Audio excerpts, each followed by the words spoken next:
Have you ever sat in a meeting? Maybe it's a Tuesday afternoon. The fluorescent lights are humming, and you look around the table and think, why are we doing it this way? Oh, all the time. Or better yet, have you ever walked into a new job and within like 10 minutes, you just know something is off? Yes, the air feels heavy. It does. People are whispering. It's like walking into a room where a couple just had a massive fight, but nobody is saying a word about it. Oh, absolutely. The vibe. It's palpable. Or, you get the opposite. You walk into a place and it's just electric. People are moving fast, they're laughing, things are getting done. Exactly. And we usually just chalk that up to luck. We think, oh, they just have good chemistry, or that boss is just a jerk. We treat it like it's random, like the weather. Right. But what if I told you it isn't random at all? What if I told you that the reason your team is dysfunctional, or the reason you feel so drained after a day of fake smiling at customers, is actually a matter of hard science? It is science, and it's a science that dictates about, 90,000 hours of your life? That is a terrifying number. It is. That's how much time the average person spends at work. And yet we spend very little time thinking about the mechanics of why we act the way we do in those 90,000 hours. Well, today we are changing that. We are doing a deep dive into organizational behavior. Or OB, as the academics call it. Now, I have to be honest, when I first saw organizational behavior on our research stack, my first thought was, okay, this is going to be dry. I can see that. It sounds like a corporate seminar where they give you a stress ball and a stale cookie. Yeah. But digging into this source material, the history, the psychology, the experiments, it's actually kind of a thriller. It really is. It's the story of how we went from treating humans like literal gears in a machine to realizing that, no, humans are messy, emotional, irrational creatures that are really, really hard to manage. That's the perfect summary. OB is the study of that messiness. It's the interface between three things: human behavior, the organization itself, and the organization as a singular entity. It's how they all collide. Right. And the source material breaks this down into 3 levels of analysis, which I think is a great roadmap for our conversation today. It is. You have to visualize it like a camera zooming out. First, you have the micro level. The individual. Exactly. That's you. Your brain. Yeah. How you make decisions, what motivates you to even get out of bed in the morning. Then you pull back a bit. And you get the meso level. That's the group. Yeah. Because, and this is so key, you are a different person when you are in a group than when you are alone. For sure. So this covers things like teams, conflict, leadership, all that stuff. And finally, the wide shot. The macro level, this is the organization as a creature. How does it behave?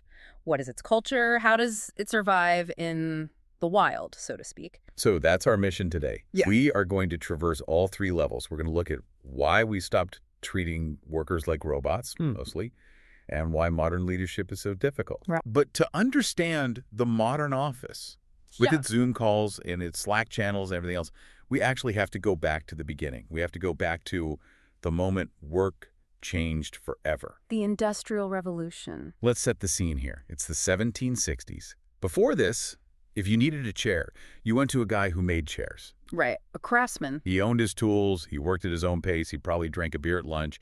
It was all very small scale. Yes, it was craft-based, it was particular, but then the steam engine arrives. Machines get big, and suddenly you can't just work in your shed anymore. Right. You have to go to a factory. You have to coordinate hundreds of people to do one thing. And it was absolute chaos. There were no rules. This is where we meet a guy who usually gets a bad rap, but the sources suggest he was actually trying to help. Max Weber. Max Weber, the German sociologist. He looked at this new industrial world and he saw a huge problem. The old way of doing things was based on favoritism. Nepotism, basically. Totally. You got the job because the foreman was your uncle. You got fired because the boss didn't like your face. It was completely unpredictable. So Weber proposes a solution that today we use as a dirty word: bureaucracy. It's fascinating, isn't it? If I call your company bureaucratic, you'd be insulted. You'd think of red tape and slowness and just inefficiency. Right. A nightmare. But for Weber, bureaucracy was a utopia. A utopia. Okay, that's a strike. No, really, think about it. He defined it as an organization resting on rational legal principles. What that meant was rules apply to everyone equally. Okay. It meant you get the job because you are qualified, not because of your bloodline. It was designed to maximize efficiency by removing that messy human element of bias. Okay, I see that. So the red tape was actually meant to be protection. It protects the worker from the tyranny of a whimsical boss. Precisely. But Weber wasn't blind. He was also deeply worried. He coined a phrase that is one of the most famous in sociology, the iron cage. This stuck with me. It's such a heavy image. It is. He worried that if we focus purely on efficiency, on rational calculation, we trap ourselves. We become, and this is his quote, specialists without spirit, sensualists without heart. Wow. The bureaucracy protects you, but it also strips you of your humanity. You become just a function, a cog in the machine. And if Weber built the cage, the next guy we need to talk about is the one who designed the lock on the door, Frederick Taylor. The father of scientific management. This guy, I have complicated feelings about him after reading the source material. On one hand, he's a genius. On the other hand, he's kind of a nightmare. He was definitely obsessive. Taylor was an engineer in the late 19th century, and he believed there was one best way to do absolutely anything. He didn't want you to just work hard. No. He wanted you to work scientifically. The example that really blew my mind was the science of shoveling. Can we break that down? Okay. Because it sounds ridiculous, but it literally changed the world. It did. It really did. So Taylor is at the Bethlehem steel plant.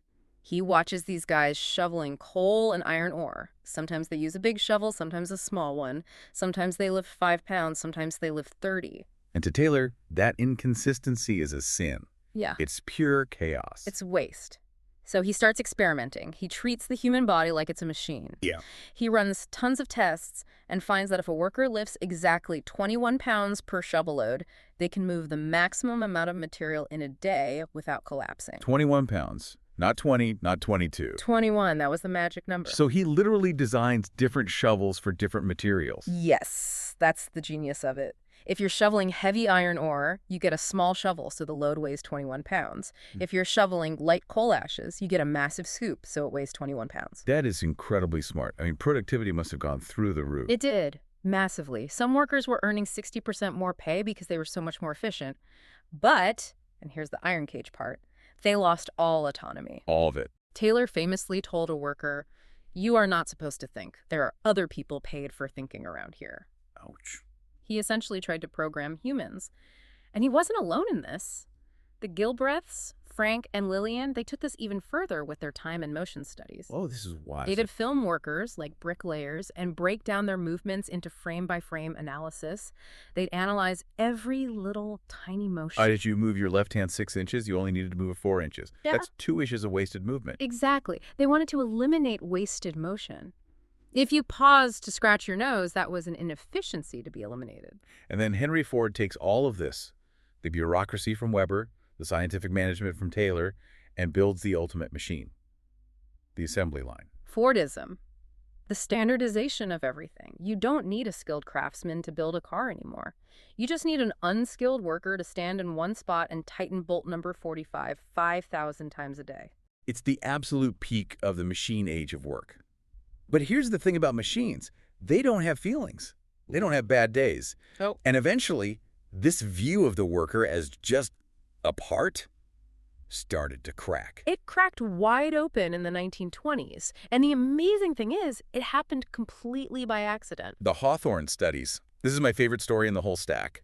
It plays out like a mystery novel where the detective keeps finding the wrong clues and getting more confused. It really does. So this is at the Western Electric's Hawthorne Works, just outside Chicago. It's a big factory.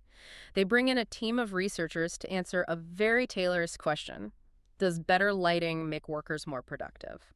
Which is a logical question. Brighter lights, better visibility, faster work. Makes sense. Right. So they split the workers into groups. One group gets brighter lights, and guess what? Productivity goes up.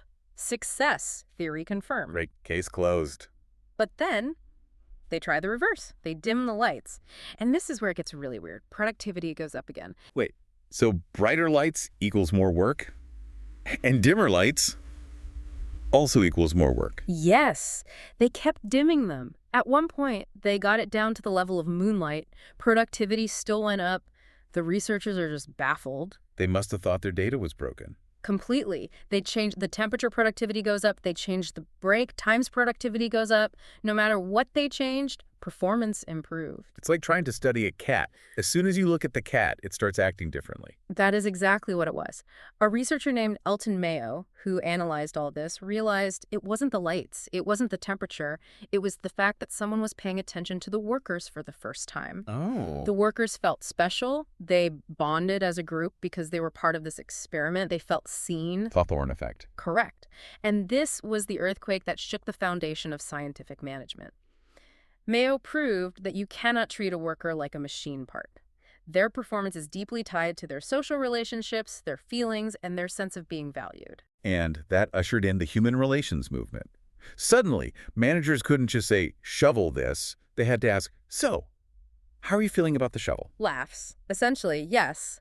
And that brings us to the modern era of OB, because once we admitted workers were humans, we had to figure out how these human brains actually work in an organization. Which brings us right to the micro level, the individual. And the first thing we had to dismantle was this old idea that humans are rational. Right. Classical economics loves the rational man. You know, the idea that if I give you a choice, you will weigh all the pros and cons, calculate the probabilities, and make the mathematically optimal decision. But anyone who has ever binge-watched a show on Netflix until 3 a.m. when they have a huge presentation the next day knows, we are not rational. We are definitely not. And Herbert Simon won a Nobel Prize for explaining why. He introduced the concept of bounded rationality. Bounded rationality. He said, look, even if we wanted to be perfectly rational, we can't be. First, we don't have all the information.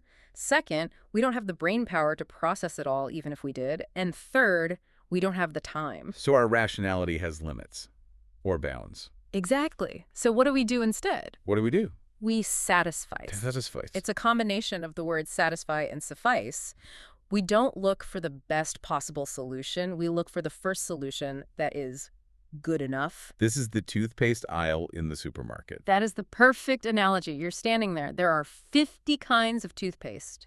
Tartar control, whitening, baking soda, mint, cinnamon, gel, paste. Overwhelming. It is. If you were a rational man, you would read every single ingredient list, compare the price per ounce, research the efficacy of fluoride versus whatever else. You'd be there for 4 hours. Right. So instead, I just grab the one in the blue box because I recognize the logo and it's fine. That is satisficing. And in business, this is huge. Managers often get frustrated because their teams aren't finding the optimal strategy. But Simon tells us that looking for perfection is actually irrational because it costs too much time and energy. Good enough is often the most rational choice. So settling isn't just laziness. It's a survival mechanism for our brains. It's an efficiency mechanism. Okay, so we have these boundedly rational brains. Now let's talk about what actually makes them go. Motivation. Ah, the million-dollar question. Our source material lists a ton of theories. Maslow's pyramid, equity theory, expectancy theory. But I want to double-click on Herzberg's two-factor theory, because this one feels like it explains about 90% of all workplace complaints. Herzberg is brilliant because he split motivation into two completely distinct buckets, hygiene factors and motivators. And the key insight, the thing that messes everyone up, is that they are not on the same spectrum. Explain that, because usually we think, pay me more, I'm happier, pay me less, I'm sadder. It's one long line. Herzberg says no. Hygiene factors are things like pay, working conditions, company policies, job security. If these are bad, you are dissatisfied, you hate your job. Okay.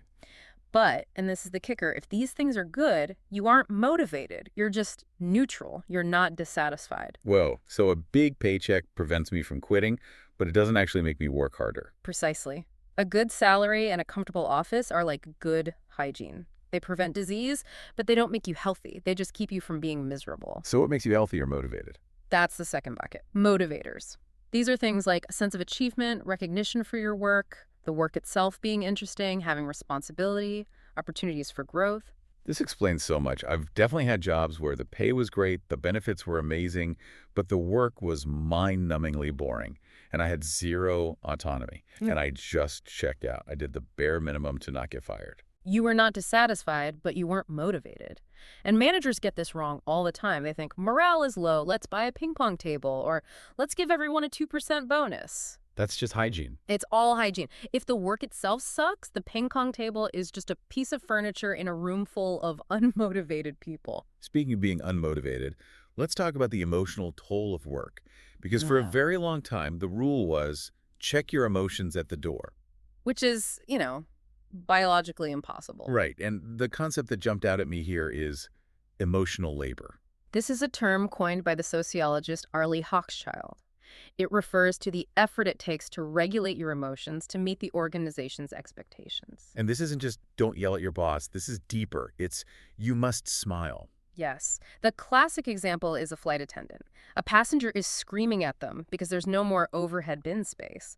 The flight attendant is probably feeling anger or fear or frustration, but their job requires them to smile and say, "I'm so sorry, sir. Let's see what we can do." That gap, that space between what they actually feel, which is anger, and what they have to show, which is happiness and concern, that's work. It's exhausting work. It burns more cognitive and emotional energy than we think. It's called emotional dissonance.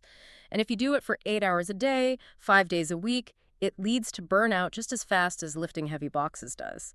It's a hidden tax on the employee. So we've established that employees are emotional, boundedly rational, and seeking meaning.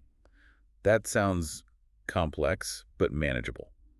But the source material takes a turn here. It suggests that when you put these complex humans into high-pressure environments, things don't just get inefficient, they can get toxic. Right.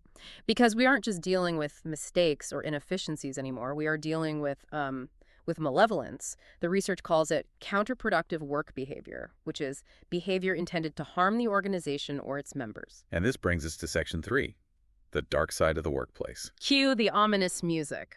The sources break down mistreatment into a few distinct categories, and I think it's really important to distinguish them. Because we tend to lump everything under the word bullying, but that's not always accurate. No, precision matters here. At the top of the pyramid, you have abusive supervision. The bad boss. The bad boss. But it's not just a tough boss. It's a sustained pattern of hostility. We're talking about public humiliation, ridicule, scapegoating, things like that. Okay, then you have bullying. Bullying is interesting because it implies a power imbalance, but it doesn't have to be the boss. A group of peers can bully a single colleague. The key elements are that it's repeated and it's intended to harm. But the one I want to spend a minute on is incivility, because this feels like the most common and yet the hardest to pin down. Incivility is the silent killer of teams. It's defined in the literature as low-intensity deviant behavior with ambiguous intent to harm. Ambiguous intent, that's the key phrase, isn't it? It is. If I punch you in the face, the intent is clear. But if you're speaking in a meeting and I check my phone and roll my eyes, did I mean to disrespect you? Or was I just checking an urgent email? You don't know. Or if I leave you off an important email chain, oops, I forgot. Did you really forget? Or are you intentionally freezing me out? Exactly. And because it's ambiguous, the victim can't really report it. If you go to HR and say, he rolled his eyes at me, you sound petty. You sound like you're overreacting. So you just have to take it. You stew in it. You ruminate. And the research shows that this constant low-level incivility actually erodes team performance and psychological safety faster than open conflict because it creates this constant background radiation of paranoia and distrust. So how do people react to all this? If you're stuck in an iron cage and the person next to you is rolling their eyes and the boss is yelling, what do? You withdraw. Withdraw. It's a defense mechanism. Yeah. There's job withdrawal, which is the ultimate form, you quit. But before that, there's work withdrawal. This is what we call quiet quitting today. You show up late, you take long lunches, you stop volunteering for new projects, you stop sharing ideas. You are physically present, but psychologically you have left the building. It's a way to reclaim some control in a powerless situation. Exactly. The logic is, you can control my body for these 8 hours, but you can't have my engagement. You can't have my spirit. So, if the dark side is so often the result of bad management, let's talk about the antidote. Section 4, leadership. A huge topic, and one that has evolved wildly over the last century. It started with the great man theory, Right. right? Which is basically the superhero movie version of leadership. Yes, pretty much. For a long time, researchers thought leaders were born, not made. They looked for specific traits. What kind of traits? They literally measured people's height, the depth of their voice, their jawline. The assumption was that if you were tall, charismatic, and extroverted, you were a natural-born leader. I mean, if you look at the Fortune 500 CEOs today, we haven't totally escaped that bias. We haven't, that's true. But the data eventually showed that while those traits might help you get the job, they don't really predict how well you do the job. Plenty of tall, charismatic extroverts drive companies straight into the ground. So the science had to shift. It Mhm. shifted from who are they to what do they do? Exactly. The behavioral era. The most famous studies came out of Ohio State in the 50s. They surveyed tons of people and boiled leadership down to two fundamental dimensions: consideration and initiating structure. Which is basically people versus tasks. That's a perfect way to put it. Consideration is the people stuff. Do you ask about my kids? Do you show concern for my well-being? Do you trust me? Initiating structure is the task stuff. Do you set clear deadlines? Do you organize the work? Do you define roles? And I assume the best leaders are high on both. Ideally, yes. Yeah. But then the researchers realized, wait for it, it depends. The classic academic cop-out. Laughs. It's true, though. This is contingency theory. Think about it. If the building is on fire, do you want a leader who stops to ask, hey, everyone, how are we all feeling about the smoke levels? Let's form a committee to brainstorm some potential exits. No. I want a leader who screams, go out the back door now. Exactly. In a crisis, you want high initiating structure and probably low consideration. But if you are running a creative ad agency and you're trying to come up with a Super Bowl commercial, that screaming dictator style will kill every single good idea in the room. In that case, you need high consideration. You need psychological safety. Right. So a good leader isn't a specific personality type. A good leader is a chameleon. They adapt their style to the situation. But there's another theory here that feels painfully real to anyone who has ever been part of a team.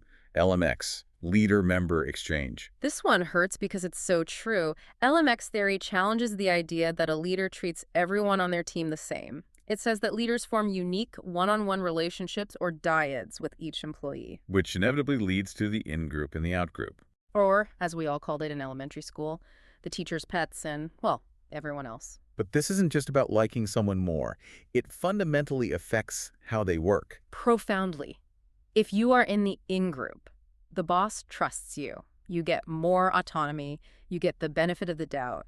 If you screw up, it's viewed as an honest mistake or a learning opportunity. And if you're in the out-group, You get rules. You get monitored. You get micromanaged. If you screw up, it's seen as proof of your incompetence. And here's the really twisted part.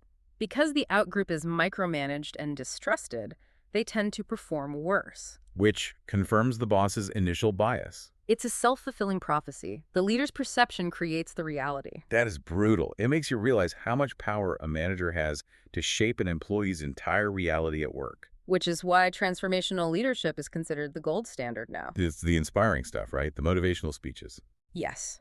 Transformational leaders don't just engage in a simple transaction, I pay you. You work. That's transactional leadership. A transformational leader offers a vision. They stimulate you intellectually. They make you feel like your work matters to some larger purpose. It sounds a little bit like a cult leader. The line between a transformational leader and a cult leader is often just ethics. But yes, it's about tapping into that deep intrinsic motivation we talked about with Hertzberg. Okay, so we've looked at the person, we've looked at the boss. Now let's zoom all the way out. Section 5. The organization. The macro level, the big picture. We hear the word culture thrown around constantly. We have a great culture here. Usually that means they have free snacks and a casual dress code. But the source material says that's not culture. Those are just artifacts. Correct. This is Edgar Schein's model of organizational culture, and it's brilliant. He visualized culture like an iceberg. Okay. The 10% sticking out of the water, those are the artifacts. The ping pong table, the open plan office, the jargon people use, the company logo. It's the stuff you can see and hear. But you can't judge a company by its ping pong table. No, you have to go deeper. Just below the surface, level 2 is espoused values. This is what the company says it believes. It's the mission statement on the wall. We value integrity, safety first, customer obsession. But we all know companies that have integrity written on the wall and then go on to lie to their shareholders. Enron had a great mission statement. Exactly. Espoused values can be aspirational or they can be pure PR. That's why you have to dive all the way to the bottom of the iceberg. Level 3. Shared basic assumptions. This is the deep stuff. This is the really deep stuff. These are the unconscious, taken for granted beliefs about how the world works. The unwritten rules that everyone knows but nobody ever talks about. Give me an example of an assumption. Okay, imagine a company that says they value innovation. That's their espoused value. They even have a cool innovation lab with whiteboards and beanbags. That's an artifact. But deep down, the shared basic assumption, the unwritten rule that everyone knows but nobody speaks, is mistakes are fatal. If you screw up a project, your career here is over. So nobody innovates. Because real innovation requires the risk of making mistakes. Right. The assumption always eats the value for breakfast. If you really want to understand a company, ignore the writing on the wall. Watch what happens when someone makes a big mistake. Watch who gets promoted. That tells you the real culture. That feels like it connects to national culture, too. The sources mention Hofstede's work on this. Geert Hofstede, a Dutch researcher who did landmark work for IBM, he showed that you can't just take a management style from, say, New York and drop it into Tokyo and expect it to work. Culture runs deep. What's the specific dimension where that friction happens? Power distance is a big one. This measures how comfortable a culture is with hierarchy and inequality. So high power distance would be. In high-power distance cultures, like many in Latin America or Asia, the boss is the authority. You do not challenge them publicly. It's seen as deeply disrespectful. The hierarchy is rigid and accepted. In low power distance. Think of a tech startup in Silicon Valley. The 22-year-old intern might interrupt the CEO in a big meeting and say, actually, I think that's a bad idea, and here's why. In a low-power distance culture, that's seen as innovation and speaking up. But in a high power distance culture, that's insubordination. You'd be fired on the spot. I can see how that would cause massive problems in a global team. If an American manager goes to a high-power distance country and says, my door is always open, please give me your honest feedback, and then nobody says anything. The American thinks, wow, my team has no ideas. But the employees are thinking, I respect you too much as my boss to ever correct you in public. It's a fundamental misunderstanding of cultural assumptions. There's one more macro concept I want to touch on because it uses this really interesting biological metaphor, organizational ecology. Yes. This treats companies like species in an ecosystem. It's about their birth, their growth, and their death. This makes me think of dinosaurs. That's a perfect analogy. Imagine Blockbuster Video. In the 1990s, it was the T-Rex of its ecosystem. It was huge, dominant, perfectly adapted to its environment of strip malls and physical VHS tapes. And then the asteroid hit. The asteroid was the internet, streaming, Netflix. Yeah, right. Organizational ecology says that Blockbuster didn't die just because the managers were stupid. It died because the entire environment changed, and the organism itself, its whole DNA, couldn't evolve fast enough to survive in the new climate. So it's survival of the fittest, but for corporations. It is. The environment selects the organizations that have the right fit. If you don't fit the niche anymore, you go extinct. It's a humbling reminder that companies aren't permanent. They are just temporary solutions to a particular problem in time. Okay, let's bring it into the present day. Section 6, contemporary issues. Because the workplace is changing faster than ever. It is. The walls are coming down in more ways than one. Literally and figuratively. One major topic is diversity and inclusion. And the sources make a really important distinction here that I think is key. Diversity is the mix. Inclusion is getting the mix to work well together. That's a great way to put it. For a long time, companies just focused on diversity, getting different looking people in the room. Representation. But if you have a diverse room, but the culture demands that everyone act the same way, think the same way, and conform to the dominant norm, you completely lose the benefit. You lose the whole point. The benefit is supposed to be different perspectives. Right. We call it cognitive friction. If everyone in the room has the same background and thinks the same way, you get groupthink. It feels smooth and easy, but it leads to terrible decisions. Diversity introduces a healthy friction. It makes decision-making harder and slower, but the outcomes are almost always better. Inclusion is the skill of managing that friction productively. Another modern issue that feels more relevant than ever is work-family conflict. This brings us right back to the iron cage, but now the cage is in our pocket. The smartphone. Exactly. Chester Barnard, an early theorist, said we act differently in our work roles than in our personal roles. We put on a mask for work. But now, with Zoom calls from the kitchen table and Slack messages at 10 p.m., that mask is slipping. The boundaries are almost gone. And the conflict isn't just, I'm busy. It's about incompatible demands. Yes, that's the key. Your boss demands you be on a client call at 5 p.m.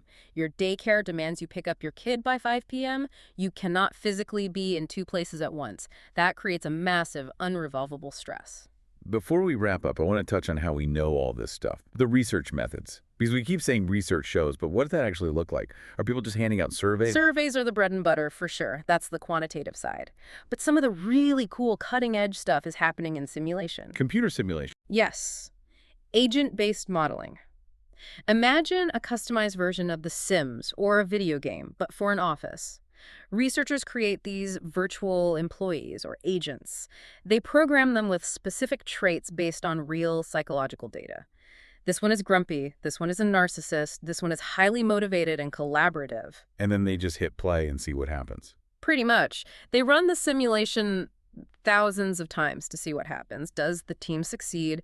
Does a toxic rumor spread through the network? Does the narcissist eventually take over the team? It allows us to test complex theories that would be way too expensive or, frankly, unethical to test on real humans. Right. You can't intentionally introduce a bully into a real team just to watch what happens. But you can in a simulation. It's helping us model our own messy behavior to understand it better. It's really the future of the field. That is fascinating. So let's try to synthesize all of this. We've covered a lot of ground. We have.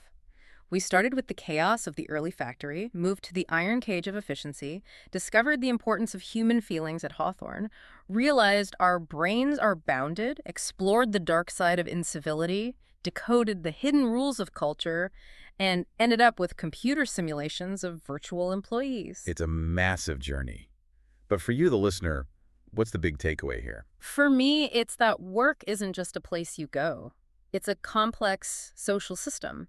And if you are frustrated by your boss or your team or your own lack of motivation, don't just blame yourself or the people around you. Look at the structure, look at the incentives, look at the culture. It gives you a toolkit to diagnose the problem. Oh, this isn't just a personality clash. This is a classic in-group, out-group dynamic being created by my manager. Exactly. Naming the demon gives you power over it. It allows you to see the system behind the frustration. I want to leave everyone with a final provocative thought. Something that's been brewing in my mind as we talked about organizational ecology. Let's hear it. So we talked about how companies are selected by their environment. Only the ones that fit the market survive. And we talked about how we, as employees, have to adapt to the company culture to survive inside that organization. We put on the mask, we do the emotional labor, right? We adapt, or we get selected out. So here's the thought. If the companies are being shaped by the market, and we are being shaped by the companies we work for, are we really shaping the organization? Or is the organization slowly, over thousands of hours, over decades, fundamentally reshaping who we are as a species? That is the ultimate question, isn't it? If we spend 90,000 hours inside the iron cage, eventually the shape of our soul might just start to match the shape of the bars. Something to think about doing your next performance review. Thanks for diving in with us. Always a pleasure.